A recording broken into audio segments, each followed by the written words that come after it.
Welcome to Giving You More Than Numbers, CAS's business support podcast, your go-to resource for practical business advice and expert insights.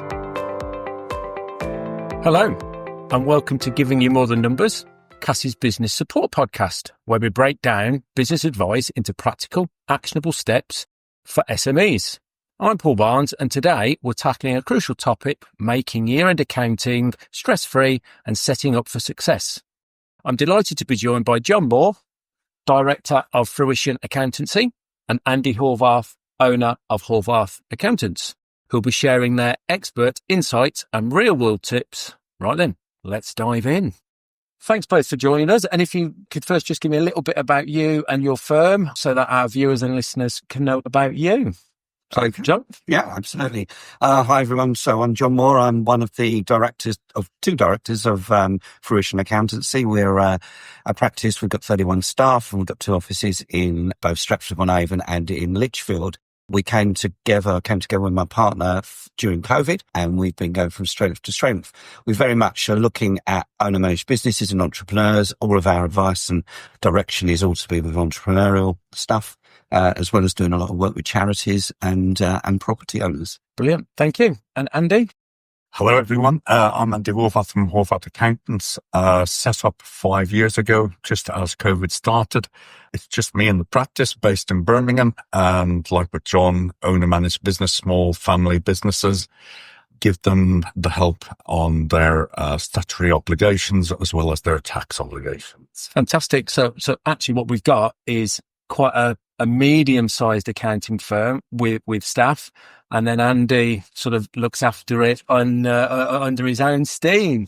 So brilliant. Okay, so let's tackle some common year-end challenges that you see as accountants, and let's deal with the big red herring in the room. What's the biggest single mistake that you see small businesses make in that run up to year-end? I think for me, if you'd ask for a single thing, it's giving information in a timely manner, because we have a real problem where everyone leaves it to the last minute, and then the kind of stuff that you get is just really difficult to work with. So communication and actually allowing them to really believe, that you realise that you actually need information to be able to produce what they want. Yeah, so and then what happens is that it's all very last minute, and of course we produce some lovely numbers for them, and they don't like them. Well, that can't be right. But it obviously is right, or they have not given us the information. So for me, it's all about time. Okay. And getting them in a lot earlier. Yeah. So actually giving you the tools to do the job a lot earlier, a lot quicker, and then I guess we can be more effective in how we can support that business. Yes. And Andy, is it anything different? I would agree with John. It is, it's always a time base. We're always up against time with filing deadlines. And really, I think the clients are not aware that, if you get proper information, you can give better advice, where normally we're looking back rather than forward. And then, of course, as John Fine rightly says, there's always the surprise that they didn't anticipate. And as well as that, sometimes the records are not in a meaningful position to work. So you have to go back and do extra work. Yeah, I think sort of we support accountants from a bookkeeping perspective primarily. And the biggest mistake that we kind of see in that preparation is bookkeeping accounts. It's a necessity. It's a need. And there's never been a reliance on how important it actually is. And there are loads and loads of firms of accountants out there that are not proactive. I mean, I'm lucky enough to work with accountants that are really proactive, and we've got two really proactive guys in the room.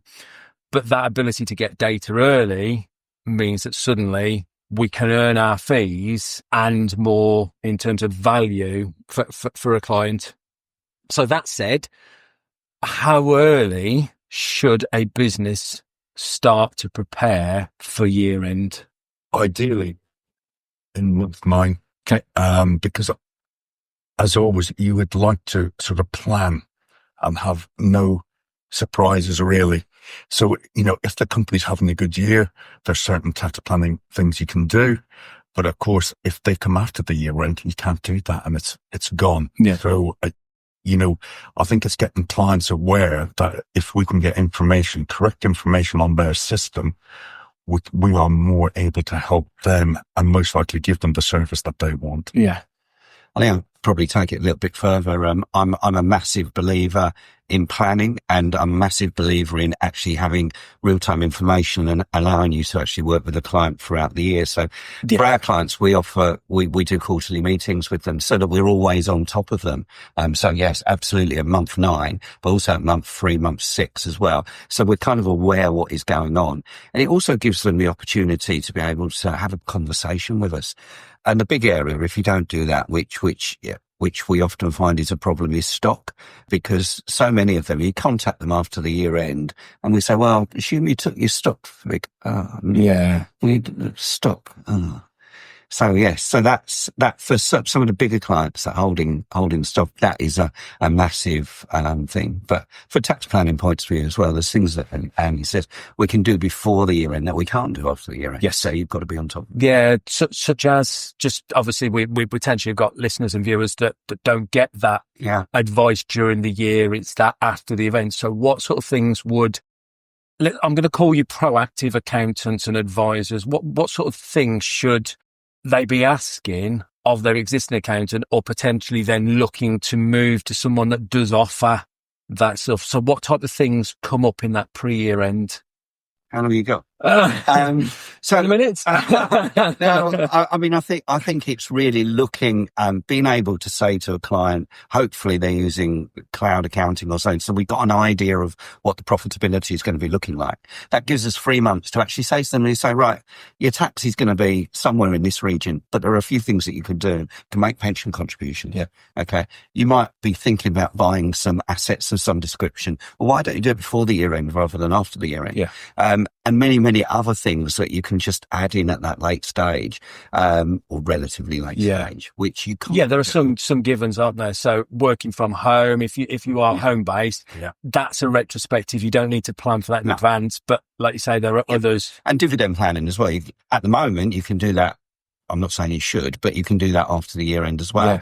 But actually for year end, it's kind of looking at expenditure really that can go into play. Looking at, do you pay someone a bonus? Yeah. And this is the right time to do it. But also taking into account maybe the political horizon and what's actually going on in the world. Yeah. From a budget point of view. Yeah, that's it. Andy, I would agree. And I think another thing that maybe John may not experience a lot of is mileage. The director may use their own car, or a member of staff may, and you say, well, what about mileage? Yeah. And, in theory, they should be keeping a record of their mileage, and that can easily reduce their corp tax as well. Yeah. I know it's minor, but it's a plus point as well. Yeah. And I think John's pick up on pensions. Obviously, we know that a director of a business can contribute up to 60 grand into their pension pot. And of course, I would imagine for you guys, when you do that pre-year end tax planning, there's very much an element of, well, we could do this, and this, but what's the impact on business cash flow? Mm-hmm. Which, of course, retrospectively, while some of them you may be able to do, is it going to harm that future trading position? Because I've made 70 grand of profit. Lovely. I'll put 60 grand in my pension pot. There's my corporation tax down to only paying it on 10 grand. Oh, but I've only got 50 grand in the bank. And we saw a client, we picked up their bookkeeping, and their accountant had said, go and buy yourself a car. So they bought themselves this £40,000 car, got the capital allowances. And he said, but you'll be able to finance the car. Not a problem. But what he ended up doing was he had to put in 15 grand up front to bring the monthly repayments down. But he'd only got 10 grand in the bank at year end point. So he decided, well, I'm going to do that, go overdrawn, but the interest he was paying on his overdraft was greater than the savings he was potentially going to afford. So I guess that's something that from a bookkeeping perspective, when we're involved, and we'll always try and work with what the accountant needs at the year end, but work backwards to give the client what they need day to day. What's one of the things we'll often have the conversation with them, not on should they do it or not, but if they go, well, what's our opinion? Well, what's your cash balance against your liabilities before you commit a chunk of cash? I think the problem, Paul, as well, is that when you have pension contributions, that it has to be paid in that. It's got to come out the bank, hasn't it? Don't want it after. because it's not allowed. Yeah.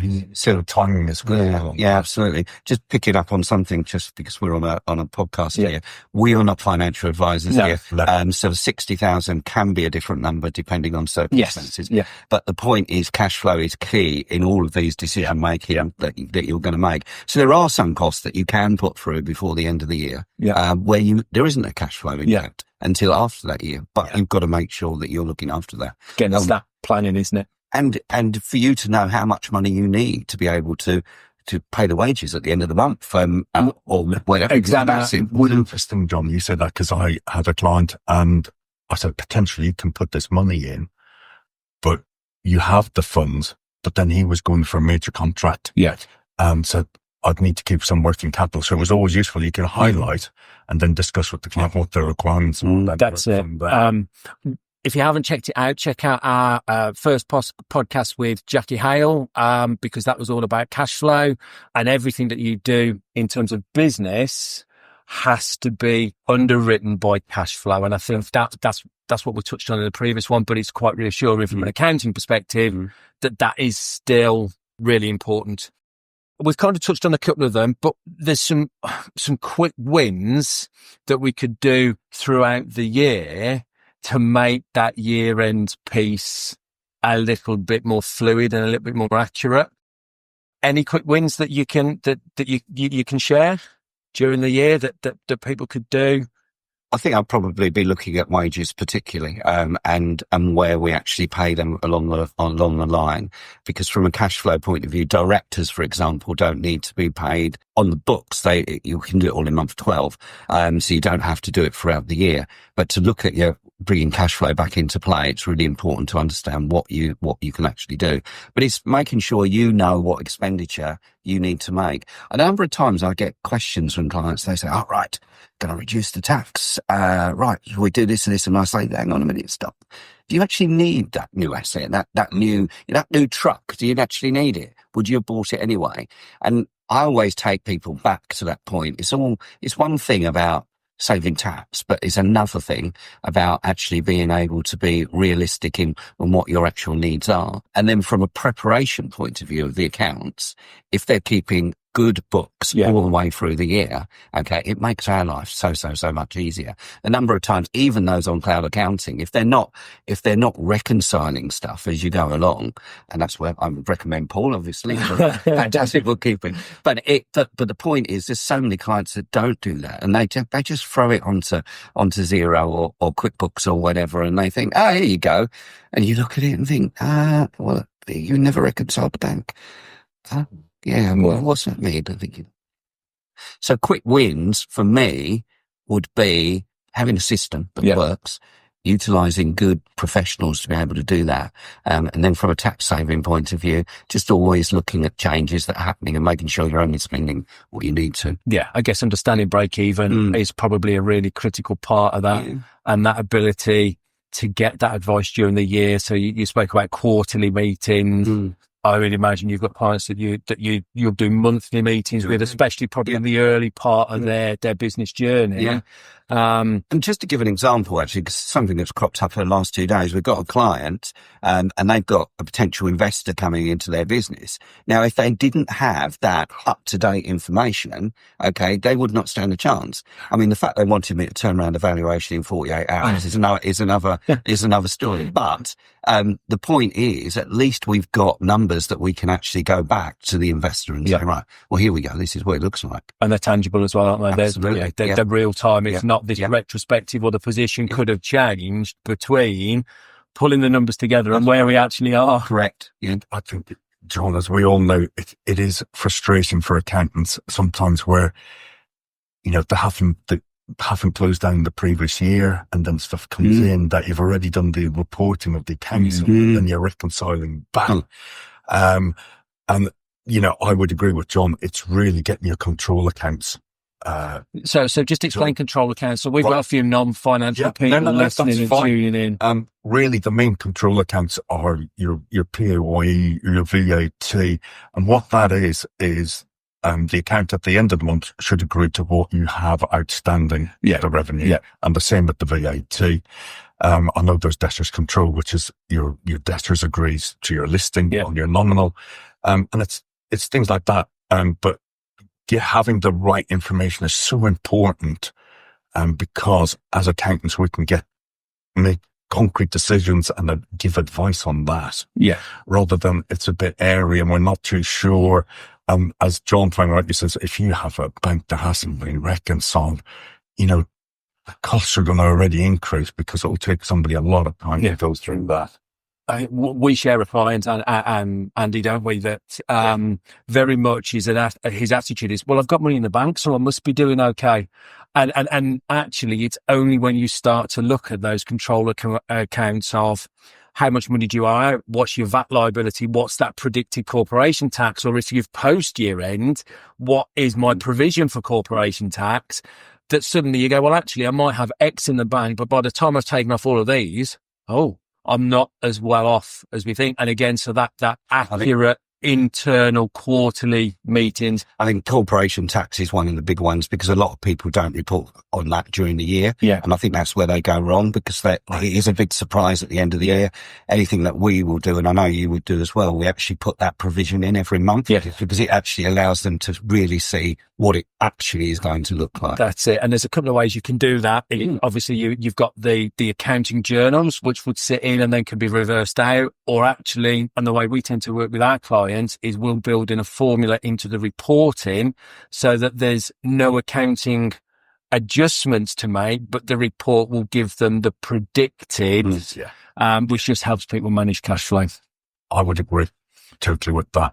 And the thing is, Paul, as well as, going back to John with corporation tax, is a lot of owners don't forget about it. So they say, oh, that's great. I've made 100k of profit, and they withdraw 90k of dividends. And of course, corp tax is going to erode that. Yeah. So then suddenly you have, could it be an illegal dividend? And having that discussion then with the client say, I'm sorry, but you have to pay that. And how would you manage that? So obviously we've got people that might look and go, I've got 100 grand in the bank. I'm going to take 90 for getting the tax bill. So how would you then kind of manage that scenario with the client? It's back to the communication. It's back to my quarterly meetings. And we try to have a culture where we like the clients to ring us. We won't fee them for that because we know how important it is to us, because the last thing we want to happen is that scenario. Yeah. And they've taken the money and think, I said, well, we've got a bit of a problem now. How are we going to solve this? Yeah. Now, there are a few creative things that we can do, but it's not going to be ideal for the client, and they're going to find themselves in a very difficult position. Yeah. So it's communication at the end of the day. It's key. And I think lots of clients that we've kind of picked up and started to work with, they are absolutely gobsmacked at the amount of time we want to communicate. The culture is, and I know it exists within both of your businesses, is picking up the phone. There's a generational, I think, chasm appearing between the younger employees that I'll communicate by WhatsApp, by text, or by email, when actually a phone call is half as quick, more personable, and you get an answer almost immediately. I think, as we all know, communication is key. I think it's just instilling into the client, because I know in the good old days, the client dreaded ringing because they said, oh, that'd be on my time and I'm going to get charged. I always said to clients, just ring me, because the difficult part for me as an accountant is this trying to sort it out after the time. Yeah. I think the other thing I would add, though, is as well as our younger, it's not always younger, but people that don't like picking up the phone. Sometimes the clients don't like picking up their phone either. So we've now opened up every communication source possible. So we've got the ability to be able to get information, whether they're giving it to us through WhatsApp, through Facebook, kind of chat, through Messenger, through email, through phone calls, through you name the community. I mean, we've even had something through Snapchat. Yeah. And I mean, I couldn't quite believe it. But this is nuts. Yeah. I think we've got to be flexible to be able to help them. And I ultimately think that our next generation of entrepreneurs are being brought up on tech and communication via, I guess we would consider them slightly different channels to the norm. That is their norm. And unless we embrace that, we will lose those communication channels, which are absolutely key. And what we're doing for the younger people, I mean, we're all of a certain age, but absolutely, you get younger people in here, and their communication styles are just so different to what we're used to. Absolutely. So as accountancy practices, we've got to be able to do that, and helping our staff to be able to do that. John, as we know, as we all know from our inbox, the amount of emails we get. So yes, you can email. The client can easily oversee it by error. Yeah. Well, it is. I know a lot more are now going on to WhatsApp, which I think is great because that's how I communicate sometimes with my clients, because I know they're going to be bogged down with email. Yeah. So much just WhatsApp. So I guess just to round those year-end challenges, we kind of give us the information in a timely manner, ideally in real time as much as we can, embracing cloud technology, which we're going to talk about shortly. Make sure that you're having those conversations with your accountant during the year, because that is always going to help you ultimately be successful, I think, in your business. Being kept in the dark by your accountant is in the 21st century now. If you're not being communicated with or having good communication with your accountant, and they're helping you advise in your business rather than being a reactive accountant, it's time to make those shifts into businesses like yours. So I think Joel and I would say that, communication is key and contact is key, because once the year end is over, that's it. You cannot change. That's it. Yeah. And it's allowing us the time and the ability to be able to do something within that time period. Fabulous. Thank you. Thanks for listening to Giving You More Than Numbers. Subscribe for more business insights from Team Cass.